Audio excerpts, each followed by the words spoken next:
Before this story begins, take just a second, pause, and subscribe to my channel. Because the stories I share here aren't just entertainment. They're real-life emotions, real choices, real consequences. These are the kinds of stories that stay with you long after the screen goes dark. If you believe that one small moment can change an entire life, if you like stories that feel personal, honest, and unforgettable, then subscribe now. Because today's story? It started with something so small, so harmless. Just a glance. A look that lasted a second too long. A look that quietly changed everything. And at the time, I didn't even realize it. My name is Emily. I was 21 years old when I finally understood something nobody ever teaches you growing up. Innocence doesn't disappear all at once. It fades quietly, softly, like sunlight leaving a room. And sometimes you don't notice the darkness until it's already there. I grew up in a small, quiet house at the end of a sleepy street where nothing ever really changed. The same neighbors, the same cracked sidewalks, the same creaky mailbox that squeaked every time it opened. Life there felt safe, predictable. Still, it was just me and my dad. My mother passed away when I was very young. So young that most of my memories of her feel like dreams instead of reality. Soft hands brushing my hair. A faint smell of lavender. A lullaby half remembered. Then hospitals. Whispers. Closed doors. And one day, silence. After that, it was just the two of us. My father, Robert, did everything he possibly could to become both parents at once. He learned how to braid hair by watching online tutorials. He packed my lunches with little sticky notes that said things like, "Good luck on your test, kiddo." He never missed a school play, never forgot a birthday, never let me feel alone. He wasn't perfect, but he loved me harder than anyone ever could. And because of that, I grew up believing something very simple. Love is safe. Love protects you. Love never confuses you. I believed love would always feel clean and clear and obvious. I didn't know yet that feelings can blur, that attention can mislead you. That sometimes what feels like connection is just loneliness wearing a mask. Everything changed when I turned 18 and left for university. I still remember packing my suitcase that morning. The zipper sounded louder than usual. The house felt heavier, like even the walls knew something was ending. Dad kept trying to act cheerful, making jokes, asking if I packed socks 3 different times. But when he hugged me goodbye, his arms held on a little longer than normal. And I realized something terrifying. For the first time in my life, I was going somewhere without him. No safety net. No bedtime talks. No one checking if I got home okay. Just me. And the world. University hit me like a storm. Noise. Music. Voices everywhere. People laughing at midnight. Doors slamming. Phones ringing. Freedom. So much freedom it almost felt dangerous. No one cared what time I slept. No one asked where I was going. No one reminded me to eat vegetables. It was intoxicating. Girls in my dorm talked about things I'd only seen in movies. Parties. Relationships. Breakups. Drinks. Regrets. They spoke so casually about it, like it was normal.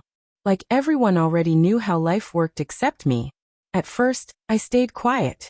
Observed. Listened. Smiled politely. I was the good girl. The careful one. But slowly, curiosity crept in. Like water seeping under a door. My first party didn't feel real. The lights were too bright. The music too loud. The air smelled like perfume and cheap alcohol. Someone shoved a plastic cup into my hand. I stared at it for a full minute. My heart racing like I was doing something illegal. Then I took a sip. It tasted terrible. Bitter. Burning. But at the same time, thrilling. Like I had crossed some invisible line into adulthood. People were dancing, laughing, touching, living without hesitation. And for the first time ever, I stopped thinking. I just moved. I just existed. I just let go. One night became 2. 2 became 10. I wasn't reckless. But I wasn't the same girl anymore either. I learned how to talk louder, laugh harder, make eye contact, flirt a little. I discovered how powerful it felt when someone noticed me, when someone chose me. When someone said, "You're interesting." It sounds small, but when you've lived your whole life being someone's daughter, being seen as your own person feels revolutionary. Somewhere between late-night study sessions and cafeteria coffee, I had my first crush. Nothing dramatic. Just long messages. Shared secrets. Hands brushing accidentally. Those tiny sparks that feel huge when they're new. I remember lying awake at night smiling at my phone like an idiot, thinking maybe this is what growing up feels like. Maybe this is love. Or something close enough.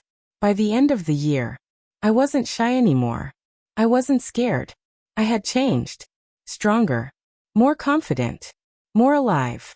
And yet, when summer break came, I missed home more than I expected. When I stepped back into my house after months away, everything looked smaller. Like my childhood had shrunk while I was gone. Dad was in the living room watching TV. I tried to sneak up behind him like I used to, but he turned around instantly. Smiling. Laughing. Still terrible at sneaking am.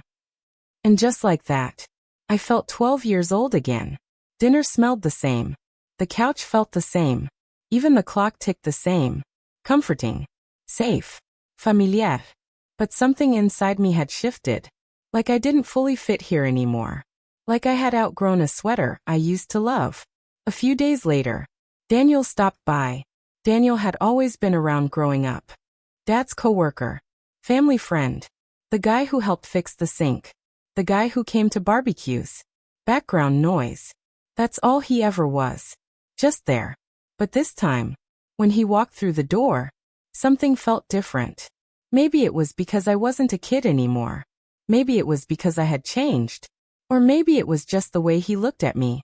Not like Robert's little girl. But like a person. "Wow," he said, smiling. "You've grown up." Simple words. But they hit differently. Like he truly meant them. Like he saw something new. And for some reason, that stayed with me. We started talking more. Casual conversations. Nothing strange. Nothing inappropriate. Just stories. Life. Mistakes. Lessons. He spoke calmly. Carefully. Like every word mattered. He listened when I talked. Actually listened. Not distracted. Not half there. And I realized something uncomfortable.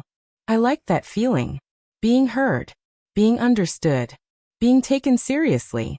It felt warm. Safe. Addictive. And that scared me.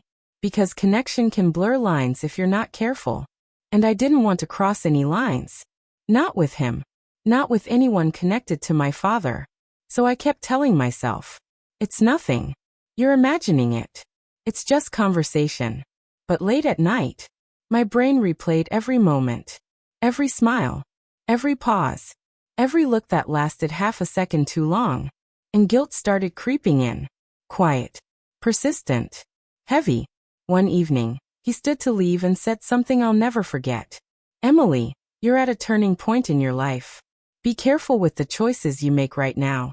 They follow you longer than you think." That was it. No drama. No hidden meaning. Just advice. But somehow, it felt like he saw right through me. Like he understood thoughts I hadn't even admitted to myself. That night, I lay awake staring at the ceiling. Thinking. Overthinking. And finally, I understood something. Not every emotion is meant to be acted on. Not every connection is meant to grow. Some people come into your life just to teach you something. Not to stay. I wasn't drawn to him. Not really. I was drawn to what he represented. Validation. Maturity. Being seen as an adult. I didn't want him. I wanted proof that I had changed. That I mattered. That I wasn't just someone's little girl anymore. And once I realized that, everything made sense. After that, things naturally faded. He visited less. Conversations shortened. Distance returned. No fight.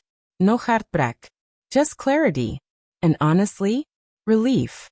Because sometimes the most dangerous thing isn't love. It's misunderstanding your own feelings. When summer ended and I packed for university again, I felt different. Grounded. Calmer. Stronger. Not because life was easier, but because I finally understood myself better. Growth isn't always about chasing every spark. Sometimes it's about stepping back, choosing peace, choosing integrity, choosing the future version of yourself over the temporary thrill. Back on campus, everything felt sharper, clearer. I focused on my goals, my studies, my friendships, myself. And slowly, that confusion disappeared. I realized something important. Intensity doesn't equal meaning. Attention doesn't equal love. And just because something feels exciting, doesn't mean it's right. So if you're watching this right now, and you're standing at your own crossroads, torn between impulse and logic, between what feels good and what feels right, pause, breathe, ask yourself what you're truly searching for. Because feelings pass, temptation fades, but consequences, they stay. Protect your peace, value your future, and don't confuse a spark for a flame. And if this story made you think, even a little, like this video, subscribe to the channel and share it with someone who might need to hear it. Because sometimes, the smallest moments teach us the biggest lessons. And the next story? It might start with you.